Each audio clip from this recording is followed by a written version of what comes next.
More than 2,000 years ago, the first recorded history told how these Greek oarsmen set out to fight a sea battle against the mighty Persian fleet. Xerxes, the Persian king, had trapped Themistocles and his Greek fleet in the Bay of Salamis. Their decisive battle would prove to be one of the great turning points in history.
In October 485 BC, Crown Prince Xerxes of Persia received the news that his father, King Darius, had died.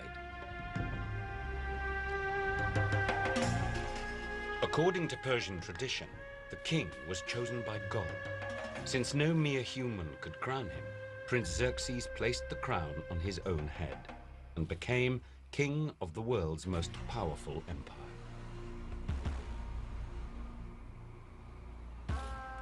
The king ordered his architects to build a great avenue of palaces. The new Persian capital, Persepolis, was to become the most splendid city in the ancient world.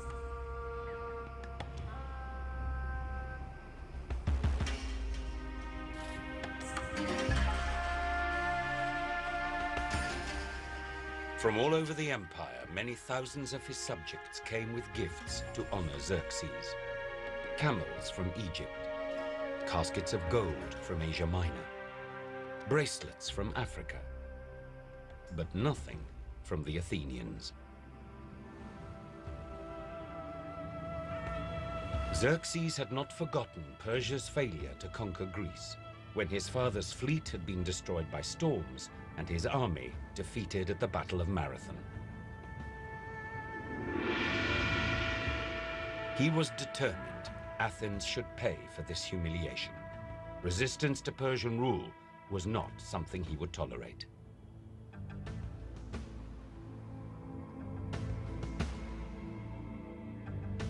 The Persians were great warriors, ruled by ambitious kings. By the 5th century BC, the Persian Empire stretched from Egypt to the Black Sea, and from Asia Minor to the edges of India.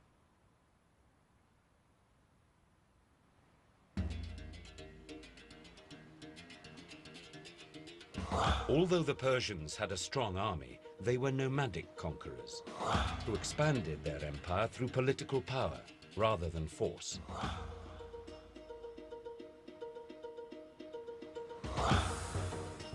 Religions and local traditions were respected, but all those he conquered bowed down to the King of Kings.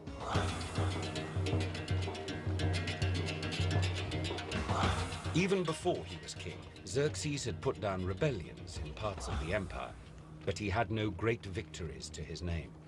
He had not added even a handful of earth or a cupful of water to his father's empire. If we crush the Athenians, we shall extend the empire of Persia that its boundaries will be God's own sky.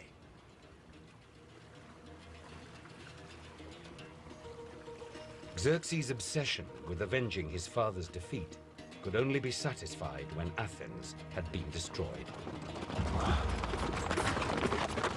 Within a year of becoming king, Xerxes began preparations for the invasion. From all over the empire, Xerxes recruited hundreds of thousands of men, the largest army the world had ever seen. There were not enough boats to carry an army of such size, so Xerxes had to move them by land. The mighty Persian fleet would follow. From Persepolis, he traveled to Susa and followed the royal road to Sardis. As his father had originally planned, Xerxes would invade Greece from the north. But first, he had to turn land into sea. It took laborers 3 years to dig a canal through Mount Athos. This time, Xerxes' fleet would avoid the storms that had wrecked his father's dreams. To move his vast army, Xerxes then turned sea into land. Hundreds of boats were lashed together, providing a spectacular floating bridge.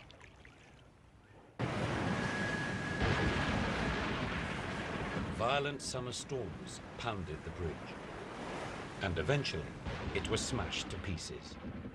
When Xerxes heard of this, he commanded that the sea be punished with 300 strokes of the whip and the words, Xerxes the king will crush you whether you like it or not. Or so the Greeks tell the story. When the sea was calm once more and the bridges had been rebuilt, Xerxes prepared to lead his men into Europe.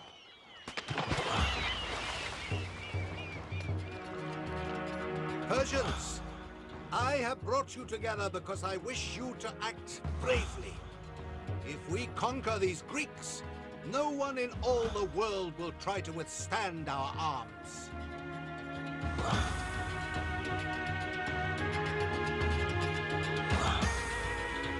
Such were their numbers that it took 2 days for the Persian army to march across the floating bridge from Asia into Europe.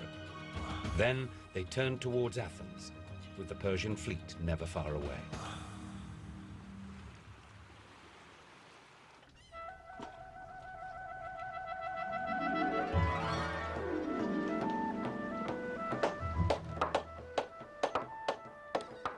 In Athens, work was nearly finished on building a fleet of 200 newly designed warships called triremes.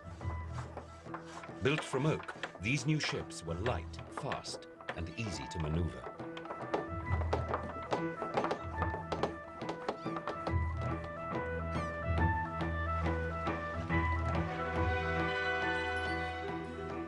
Long and streamlined, each galley was built to hold 3 levels of oarsmen, 170 rowers in all.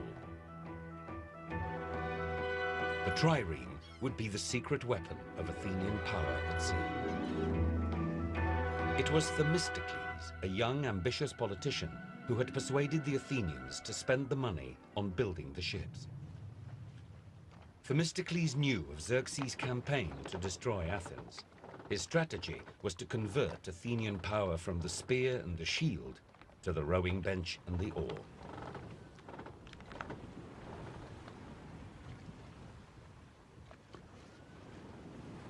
The new fleet was finished just in time. As the final triremes were launched, word came that the Persian army had entered Greece.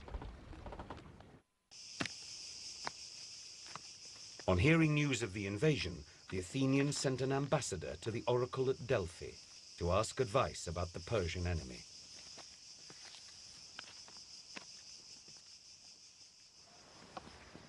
Before making any important decisions, the Greeks would always consult the high priestess at Delphi. The Athenian ambassador climbed to the temple at the foot of Mount Parnassus to listen to the voice of the priestess wailing from beneath the ground.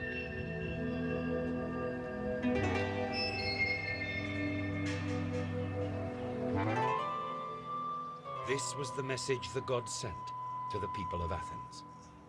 Wretches, why sit you there? Fly, fly to the ends of creation, leaving your homes. Get you gone out of the shrine. A wall of wood alone shall remain unsacked. Hearing the message of the oracle, some Athenians panicked and wanted to surrender the city at once. Themistocles chastised them for their cowardice. The oracle had spoken. Their salvation lay with the warships. These were the walls of wood, which would remain unsacked.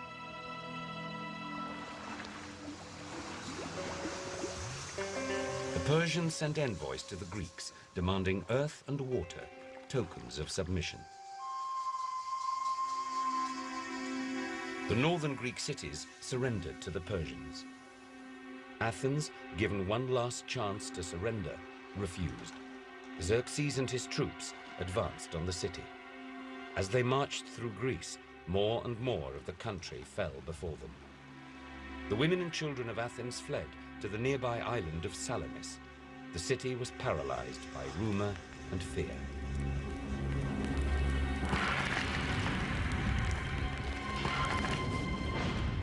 Only the sick and infirm were left behind. When the Persians entered the city, they plundered the temples, took away the most sacred statues, and massacred those few citizens that remained.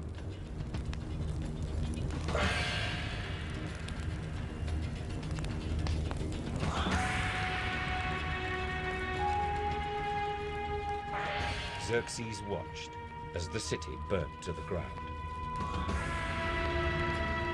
For Athena, the goddess of Athens, all seemed lost. Xerxes was triumphant. His father's defeat had been avenged. But he had still to destroy the Greek fleet. Xerxes joined his ships and sailed towards the Bay of Salamis. The Greek ships were waiting for them. With the Persian fleet approaching, the Greek commanders could not agree amongst themselves. Most wanted to move the Greek fleet away from Salamis to avoid a battle with the Persians, whom, they realized with horror, outnumbered them by 3 to 1.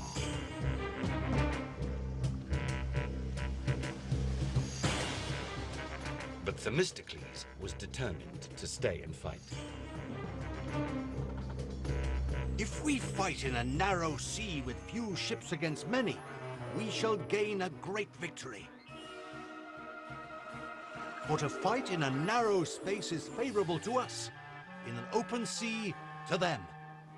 The whole fortune of the war depends on our ships. His determination persuaded the other Greek commanders that their only chance of victory was to fight the approaching Persians in the Narrows. As the other Greek ships prepared for battle, Themistocles sent his most trusted slave to Xerxes' camp with a message for the Persian king. He told him that the Greeks were about to flee.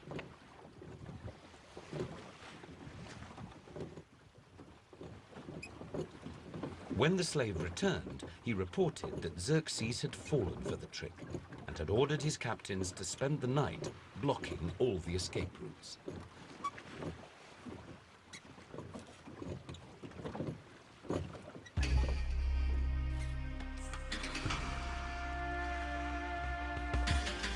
Under cover of darkness, the Persians took up their positions.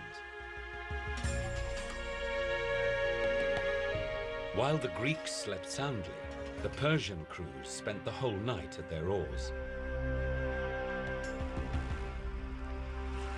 Confident of victory, Xerxes climbed a hill to find a vantage point from which he could watch the battle.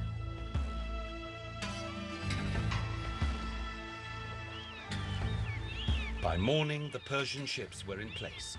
Some blocked the western strait, the rest packed the narrow waters of Salamis Bay. They waited for movement from the Greek fleet, but none came. Xerxes asked each of his commanders for advice. All but one told him to attack. The one dissenting voice came from the only woman commander, Queen Artemisia, a Greek, now fighting with the Persians. O king, spare your ships and do not risk a battle. For these Greeks are much superior to you in seamanship. Are you not already master of Athens, for which you undertook this expedition? But Xerxes ignored her advice. The Greeks waited patiently for the wind to turn to their advantage. Meanwhile, fresh after a night's rest, they prepared for battle.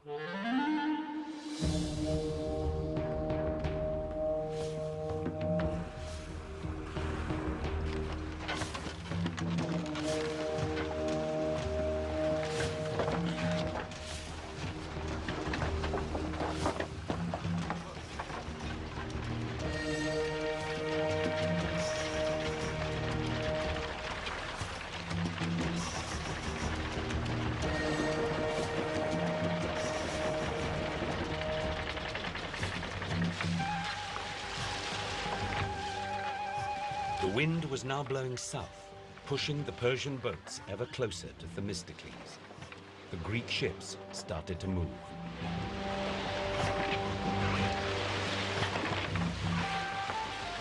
The Persians, exhausted after patrolling all night, realized their mistake. The Greeks, far from trying to flee, were about to attack.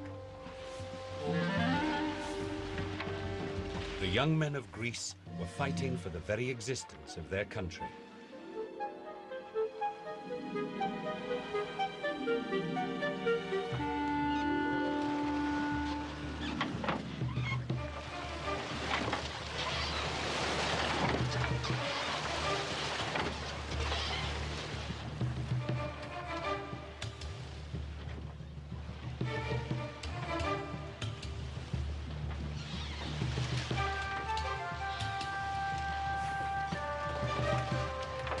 On every trireme, 170 highly trained oarsmen pulled in unison, like a powerful engine.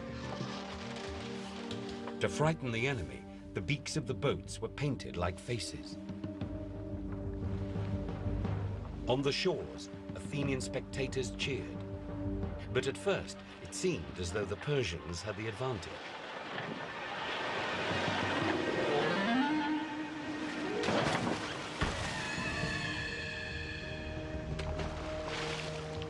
The battle began when a Greek ship rammed a Persian, smashing its stern and deck and spilling sailors into the sea. The Persian ships became increasingly ensnared in the narrows. The more maneuverable Greek ships wrought havoc upon them.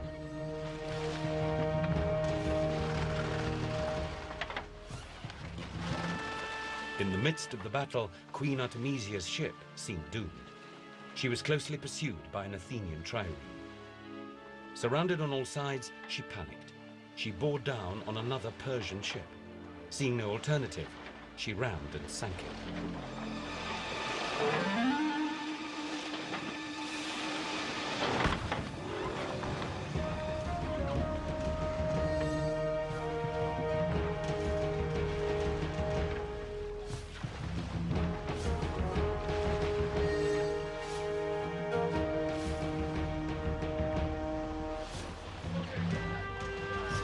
The stranded Persian ships, with their exhausted crews, were setting targets.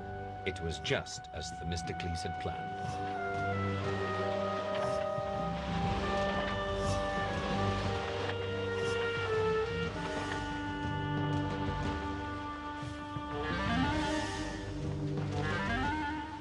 There were now so many ships in the Narrows that it was almost impossible to tell Persian from Greek.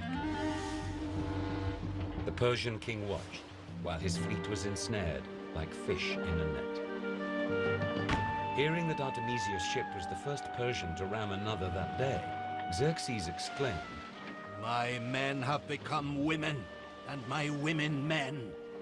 The Greeks offered a prize to whoever captured Artemisia alive, but the queen escaped. She was one of the lucky few.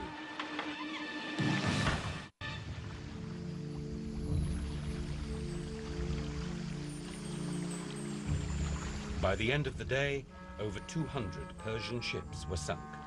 The Greeks lost just 40.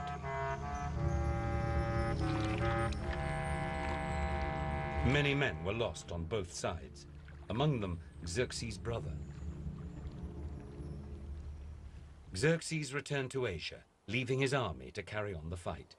But he knew that without the command of the sea, he would never control Greece. The Persian forces were beaten again the following year at the Battle of Plataea. This double defeat was a great blow to them.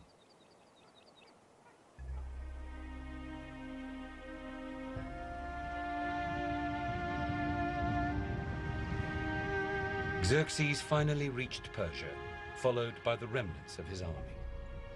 His vast empire, although still intact, would not include Greece.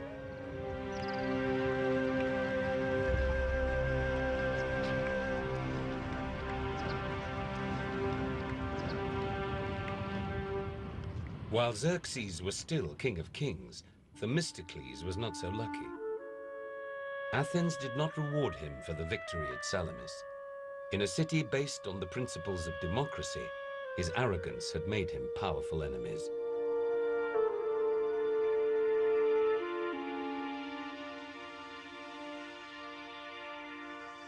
The citizens gathered to cast their votes and decide his future. If more than 6,000 named Themistocles, he would be exiled from Athens for 10 years. The votes were counted. Themistocles was forced to leave the city at once. There was nowhere in Greece for him to go.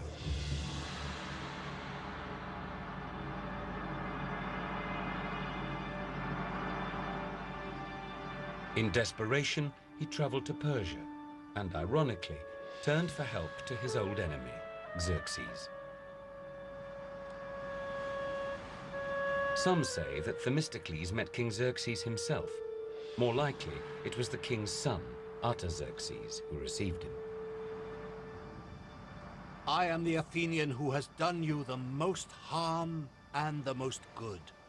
If you destroy me, you will be destroying an enemy of the Greeks.